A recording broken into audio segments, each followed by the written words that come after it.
क्योंकि यह प्रॉपर्टी किसके नाम पे नहीं, अल्लाह के नाम पे, अल्लाह के नाम पे, और अल्लाह के नाम पे रखी हुई 1 इंच भी जमीन हम जाने नहीं।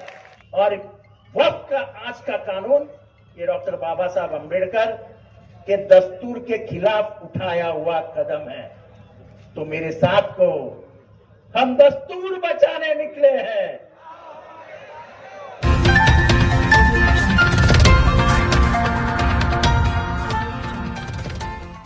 आखिर अब मैं आली जनाब जितेंद्र अवार्ड साहब से रिक्वेस्ट कर रहा हूं कि सर प्लीज कम और अपनी एक बेहतरीन स्पीच वो डिलीवर करेंगे। हम सभी को उनका पुरजोर इस्तकबाल करना है। जनाब जितेंद्र अवार्ड साहब, सर से रिक्वेस्ट है कि टाइम बहुत कम है, लेकिन सर की खासियत ये है कि कम वक्त में बहुत कुछ बोल जाते हैं। आज हम देखेंगे कि सर इसी पर प्रैक्टिस करेंगे इंशाल्लाह। मैं 2-3 मिनट में तो बात नहीं कर सकता हूँ, इतना मैं पहले ही बोल देता हूँ।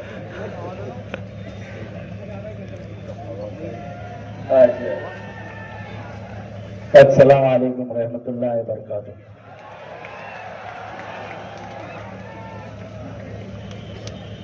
वक्त को रिजेक्ट करने के लिए आए और मेरे सामने बैठी हुई आवाम, सभी हजरात, मेरी माँ बहनें,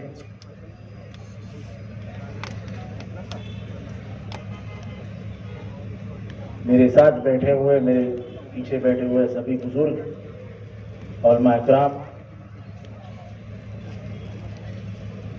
वक्त को पहले ही शुरुआत कर देता हूं कि रिजेक्ट करना ही है। बहुत दूर की बातें नहीं करते, क्योंकि वक्त हमारा हक है, हमारा अधिकार है। हमारे दस्तूर ने हमें आर्टिकल 19 के तहत राइट टू रिलीजन दिया है। तो क्यों दिया है? हमारे रिलीजन में अगर वक्त है तो आप वक्त को निकाल नहीं सकते हो। ये हमारा अधिकार है जो हमें डॉक्टर बाबा साहब अम्बेडकर ने दिया। बहुत सीधी बात। बहुत कम लोगों को मालूम होगा कि माइनॉरिटीज का मिनिस्टर था मैं 2019 में। कुछ चंद महीने के लिए मेरे पास माइनॉरिटीज का डिपार्टमेंट आया था। तब नागपाड़ा के बहुत बड़े अदारे की फाइल मेरे पास आई। वो फाइल मेरे पास आई थी जिस जमीन पे एक जमाने में मुसन्ना मियां का अदारा था, अब मोइन मियां का अदारा है। उधर एक कब्रिस्तान भी है, एक 12-13 मजार भी है,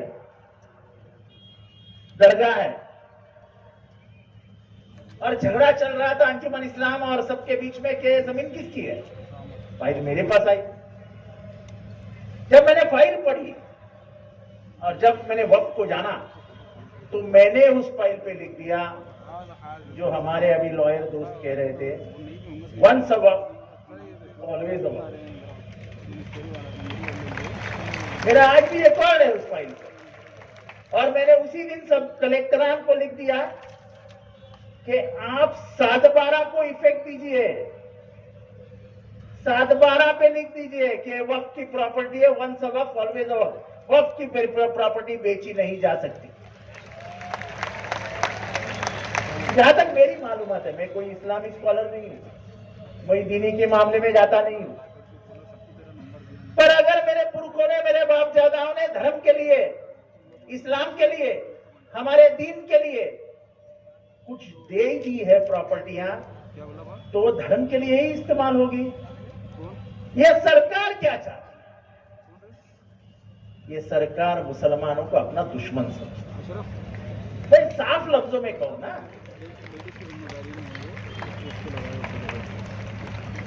कब्रिस्तान कहां से लाओगे? अगर वक्त की जमीनें नहीं रही तो कब्रिस्तान कहां से लाओगे?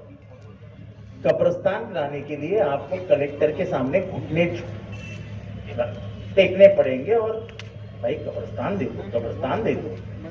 अरे ये गवर्नमेंट गरीबों को, दलितों को, मुसलमानों को खाने नहीं दे रही, कब्रिस्तान की जमीन देगी।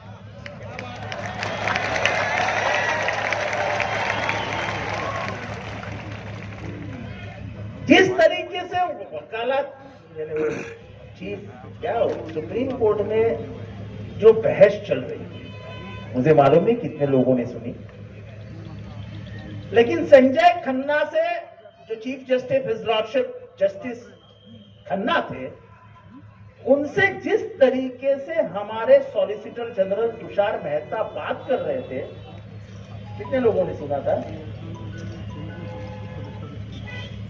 वो धमका रहे थे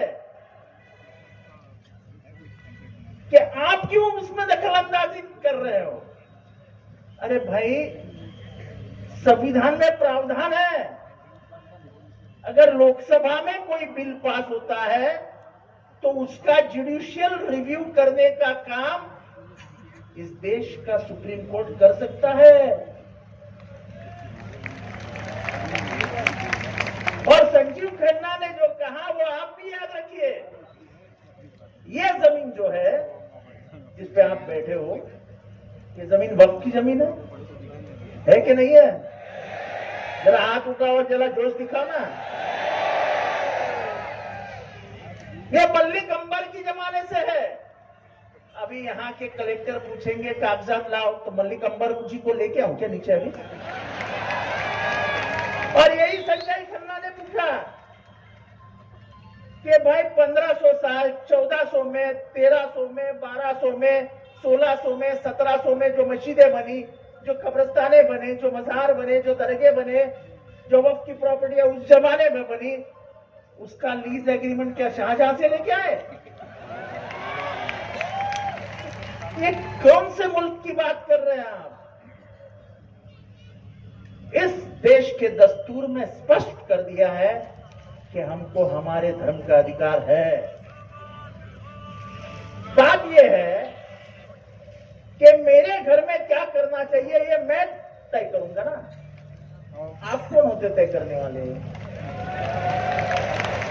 सरकार है तो क्या है, मालिकाना हक थोड़ी है उसका, मालिक तो अल्लाह है। ये अल्लाह के नाम पे दी हुई जमीनें हैं, ये किसी के बाप की जायदाद नहीं है। इसका इस्तेमाल सिर्फ दीनी कामों को होना चाहिए, ये आपको भी मंजूर होना चाहिए। जिसने भी जमीन, मैं बहुत अहम बात कहने जा रहा हूं, जिसने भी जमीन अंबानी को दी, भले वो हमारा भाई था, लेकिन वो कम का दुश्मन है। तुम यकीन खाने की जमीन अंबानी को कैसे दे सकते हो? कुछ कुछ गलतियां हमारे से हुई जिसके ऊपर आज उंगलियां रखी जा रही है, लेकिन अगर कानून करना है तो हमें मंजूर है। कानून ये करो कि वक्फ की प्रॉपर्टी है, इसके बाद बेची नहीं जा सकती, जो बेचेगा वो जेल में जाएगा। हमें मंजूर है, हमें मंजूर है।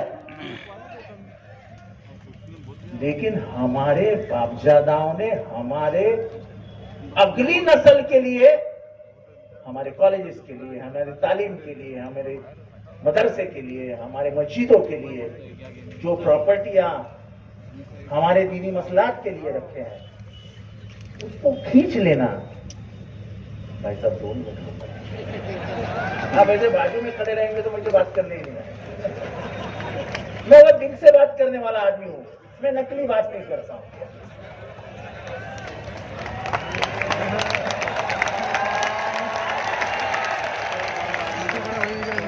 क्या बोल रहा था?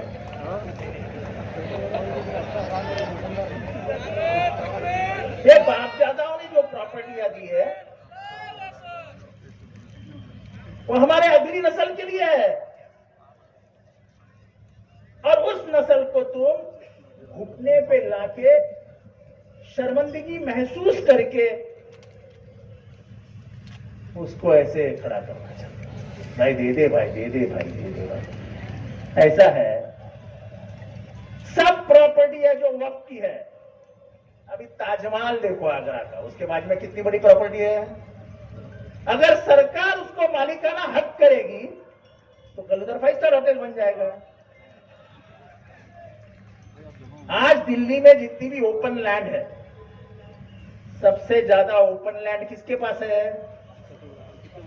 वक्फ के पास है। सबसे मध्य दिल्ली की इंपॉर्टेंट प्रॉपर्टी किसके हाथ में है? वक्फ में हाथ में है। सब प्रॉपर्टी ओपन हो जाएगी, सब प्रॉपर्टी यानी वो हुमायूं साहब का मकबरा है, उसके बाजू में 10-20 एकड़ की प्रॉपर्टी है। कल यहाँ के बड़े बड़े उद्योगपति उसके मालिक बन जाएंगे और बिल्डिंगें खड़ी होगी। अरे जो पैसा हमारे बापदादाओं ने हमारे लिए रखा है, दीन के लिए रखा है, उसको आप खाना क्यों चाहते हो? क्या कम है क्या सरकार को खाना खाने के लिए? अरे खाओ ना जितना मांगता है उतना, हमारे प्रॉपर्टियों के ऊपर क्यों नजर रखे? और ये कौन सी बात है कि हमारी प्रॉपर्टियां, ठीक है हमारे से गलतियां हुई, एक माइनॉरिटी मिनिस्टर है, हाँ मुझे मालूम है गलतियां कहां किसने किसने की है, मैं नाम नहीं लेना चाहता, लेकिन वो गलतियां रखने के लिए सख्त कानून बनाओ, लेकिन हमारी प्रॉपर्टी हमारे हाथ से हम जाने नहीं देंगे, क्योंकि ये प्रॉपर्टी किसी नाम पे नहीं, अल्लाह के नाम पे, अल्लाह के नाम पे, और अल्लाह के नाम पे रखी हुई 1 इंच भी जमीन हम जाने नहीं। निशिकांत दुबे उठता है जो बीजेपी का सांसद है, और जैसे ही वक्फ का सुप्रीम कोर्ट में जो केस चालू है, उसमें जैसे ही संजय खन्ना जरा इंडिकेशन देता है, थोड़ा सा इशारा करता है कि ये गलत हो रहा है, तो वो क्या बोलता है? सुप्रीम कोर्ट को डराने की कोशिश करता है।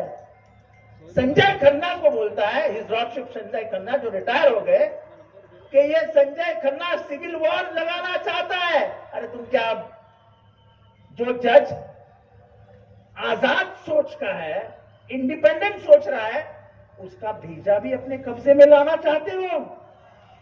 सुप्रीम कोर्ट को भी अपने ताबे में लेना चाहते हो? अगर यह हुआ तो यह देश के बर्बादी की तरफ पहला कदम होगा। अगर सुप्रीम कोर्ट को भी यह दाखला दिया जाएगा कि जो सरकार सोच रही है वो तुमको सोचना पड़ेगा, तो फिर सुप्रीम कोर्ट चाहिए क्यों? इसको आजाद रहने दो, तब भारत का दस्तूर बचेगा। और वक्फ का आज का कानून ये डॉक्टर बाबा साहब अंबेडकर के दस्तूर के खिलाफ उठाया हुआ कदम है। तो मेरे साथ को, हम दस्तूर बचाने निकले हैं, हम संविधान बचाने निकले हैं, हम देश बचाने निकले हैं। खुदा हाफिज।